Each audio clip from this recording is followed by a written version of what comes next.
ಭಾಗದಲ್ಲಿ ಗೋವಿನ ಜೋಳ ಬೆಳೀತದೆ ಅಧ್ಯಕ್ಷ. ಆ ಗೋವಿನ ಜೋಳದ ಪರಿಸ್ಥಿತಿನೂ ಅದೇ ಇದೆ. ಒಂದು ಕ್ವಿಂಟಾಲ್ಗೆ ಸಿ ಪಾಟೀಲ್ ರೇ 40 ಲೀಟರ್ ಬರುತ್ತೆ.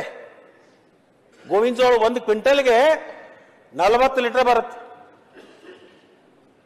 ಅಲ್ಲಿ ಎಷ್ಟು ಡಿಫರೆನ್ಸ್ ಆಗುತ್ತೆ? 72 ರೂಪಾಯಿ ಕೊಡ್ತಾರೆ ನಮಗೆ, ಅಲ್ಲಿ 28 ರೂಪಾಯಿ ಉಳಿತೆ. ಅದನ್ನು ಕೂಡ ರೈತರು ಕೊಡ್ತಕ್ಕಂಥದ್ದು ಆಗ್ತಾ ಇಲ್ಲ.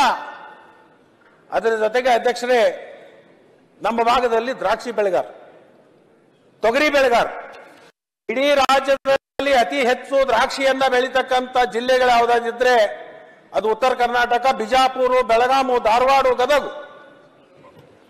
ಬಾಗಲಕೋಟೆ. ಮಾನ್ಯ ಅಧ್ಯಕ್ಷರು, ಇದರಲ್ಲಿ ಜಸ್ಟ್ ಇಂಟರ್ವೆನ್ಷನ್ ಒಂದು ನಿಮಿಷ ಕ್ಲಾರಿಫಿಕೇಶನ್ ಕೊಡ್ತೇನೆ. ನಾನು ಮುಗಿಸ್ಲಿ ಈಗ. ಇಲ್ಲ ತಪ್ಪು ಇಷ್ಟೇ ಕೇಳ್ತೇನೆ ಅಧ್ಯಕ್ಷರೇ. 101 ರೂಪಾಯಿ ಪೆಟ್ರೋಲ್ ರೇಟ್ ಇರ್ತಂದ್ರೆ ಇವತ್ತು ಅದ್ರಾಗ 57 ರೂಪಾಯಿ ಡೀಲರ್ ಚಾರ್ಜ್ ಮಾಡ್ತಾರೆ. 3 ರೂಪಾಯಿ ಚಿಲ್ಲರ ರೂಪಾಯಿ ಅವ್ರಿಗೆ ಡೀಲರ್ ಇರ್ತೈತಿ. ಅವ್ರ ತಾವು ಮಾತಾಡೋ ಮುಂದೆ ಅವ್ರು ಹೇಳ್ಬೋದು. ನನಗೆ ಇವತ್ತು ಎರಡೂ ಕಾರ್ಖಾನೆಗಳು ನಡೆಸ್ತಾ ಇದ್ದಾರೆ ಅಧ್ಯಕ್ಷರೇ.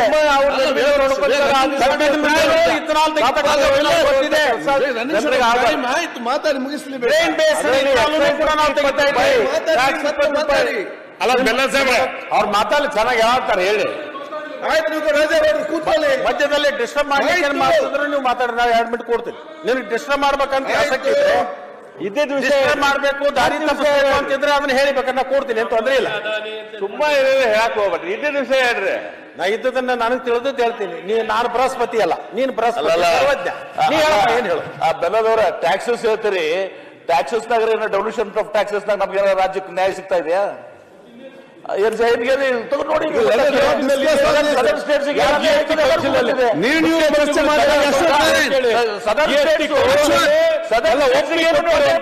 ಗೊತ್ತಿದೆ. ಕಾಂಗ್ರೆಸ್ ಸರ್ಕಾರ ಇದ್ದಾಗ ಏನ್ ಬರ್ತಿತ್ತು ನೋಡಿ.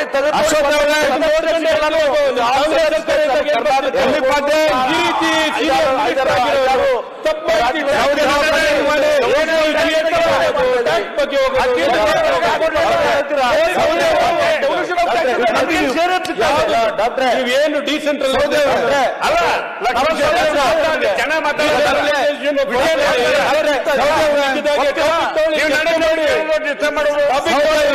ಇದ್ರ ಬಗ್ಗೆ ಚರ್ಚೆ ಅವ್ರಿಗೆ ಕೊಡಿ. ಇದ್ರ ಬಗ್ಗೆ ಚರ್ಚೆ ಇಡ್ರಿ. ಯಾವ ಊರಿನಿಂದ ಅವ್ರಿಗೆ ಕೊಡಿ. ಚರ್ಚೆ ನಾರಾಯಣ್ ಅಧ್ಯಕ್ಷರೇ, 1 ಗಂಟೆ ತಗೊಂಡಿಲ್ಲ ಟೈಮಿಂಗ್ಸ್. ರೆಸಲ್ಯೂಷನ್ ಆಫ್ ಟ್ಯಾಕ್ಸ್ ನಲ್ಲಿ ಅಂದ್ರೆ ನಮಗೆ 65,000 ಕೋಟಿ ಲಾಸ್ ಆಗುತ್ತೆ ಅಂತ ಹೇಳಿ ಸನ್ಮಾನ್ಯ ಮುಖ್ಯಮಂತ್ರಿಯವರು ನಾವೆಲ್ಲ ಹೋಗಿ ಡೆಲ್ಲಿನಲ್ಲಿ ಮಾಡಿರ್ತಕ್ಕಂಥದ್ದು ಒಂದು. ಅಲ್ಲ ಈಗ ಯಾವ್ದು ಇದ್ರೆ ಕೇಳಕ್ಕೇನಿಲ್ಲ. ಈಗ ಇದಕ್ಕಿದಾಗೆ ನೀವು ಸುಮ್ಮನೆ ಮಾತಾಡೋಣ. ಆಯ್ತು, ಕೌನ್ಸಿಲ್ ಅಲ್ಲಿ ಹೋಗಿ ನಿಮ್ಮ ಮುಖ್ಯಮಂತ್ರಿಗಳು ಮೀಟಿಂಗ್ ಹೋಗಿ ಅಲ್ಲಿ ಮಾಡಿ, GST ಕೌನ್ಸಿಲ್ಗೆ ಕಂಟಿನ್ಯೂ ಮಾಡಿ. ಅಧ್ಯಕ್ಷರೇ, ಫೈನಾನ್ಸ್ ಕಮಿಟಿಗೆ ಕಂಟಿನ್ಯೂ ಮಾಡಿ. ಅದ್ರ ಬಗ್ಗೆ ಪೂರ್ತಿ ಇದ್ರ ಬಗ್ಗೆ ನೀವು ಕಂಟಿನ್ಯೂ ಮಾಡಿ. ಅಧ್ಯಕ್ಷರೇ, ನಾನೇನು ಸಲಹೆ ಕೊಡ್ತಾ ಇದ್ದೇನೆಂದ್ರೆ, ಏನು ಈ ಭಾಗದಲ್ಲಿ ದ್ರಾಕ್ಷಿ ಬೆಳೀತಕ್ಕಂಥ ರೈತರಿದ್ದಾರೆ, ಅದನ್ನೆಲ್ಲವೂ ಕೂಡ ಒಣ ದ್ರಾಕ್ಷಿ ಮಾಡ್ತಾರೆ, ಅದನ್ನ ಬೇದಾಣಿ ಮಾಡ್ತಾರೆ. ನಾನು ರಾಜ್ಯ ಸರ್ಕಾರಕ್ಕೆ ಏನೊಂದು ಸಲಹೆ ಮತ್ತು ನನ್ನೊಂದು ವಿನಂತಿ ಏನಂದ್ರೆ, ಕೇಂದ್ರ ಸರ್ಕಾರ ಅದಕ್ಕೊಂದು ಬೆಲೆ ನಿಗದಿ ಮಾಡಬೇಕು. ಅವರು ಅದರಿಂದ ಬರ್ತಕ್ಕಂಥ ಕನಿಷ್ಠ ಬೆಂಬಲ ಬೆಲೆಯನ್ನ ಈ ಒಣ ದ್ರಾಕ್ಷಿಗೆ ಕೇಂದ್ರ ಸರ್ಕಾರ ನಿಗದಿ ಮಾಡಬೇಕು. ಆ ನಿಗದಿ ಆದ್ಮೇಲೆ ಅದರ ಕೆಳಗಡೆ ಏನಾದ್ರೂ ಬಂದ್ರೆ ರಾಜ್ಯ ಸರ್ಕಾರ ಅದನ್ನ ಖರೀದಿಯನ್ನು ಮಾಡಿ, ಇವತ್ತೇನು ಗರ್ಭಿಣಿ ಹೆಣ್ಮಕ್ಕಳಿಗೆ ಪೌಷ್ಟಿಕ ಆಹಾರವನ್ನು ಕೊಡ್ತಾರಲ್ಲ, ಅದರ ಜೊತೆಗೆ ಇದನ್ನ ಒಣ ದ್ರಾಕ್ಷಿ ಕೊಡ್ಬೇಕು. ಅದರ ಜೊತೆಗೆ ಅಂಗನವಾಡಿ ಮಕ್ಕಳಿಗೆ ಏನು ಇವತ್ತು ಫುಡ್ ಕೊಡ್ತಾ ಇದ್ದಾರೆ, ಅದರ ಜೊತೆಗೆ ಇದನ್ನ ಕೂಡಿಸಿ ಕೊಡ್ತಕ್ಕಂಥ ಕೆಲಸ ಮಾಡಿದ್ರೆ ದ್ರಾಕ್ಷಿ ಬೆಳೆಗಾರರನ್ನು ಕೂಡ ಕೈ ಹಿಡಿದಂಗಾಗುತ್ತೆ. ಆ ಕೆಲಸವನ್ನ ರಾಜ್ಯ ಸರ್ಕಾರ ಮಾಡಬೇಕು ಮತ್ತು ಕೇಂದ್ರ ಸರ್ಕಾರ ಬೆಲೆ ನಿಗದಿ ಮಾಡಬೇಕು ಅಧ್ಯಕ್ಷರೇ.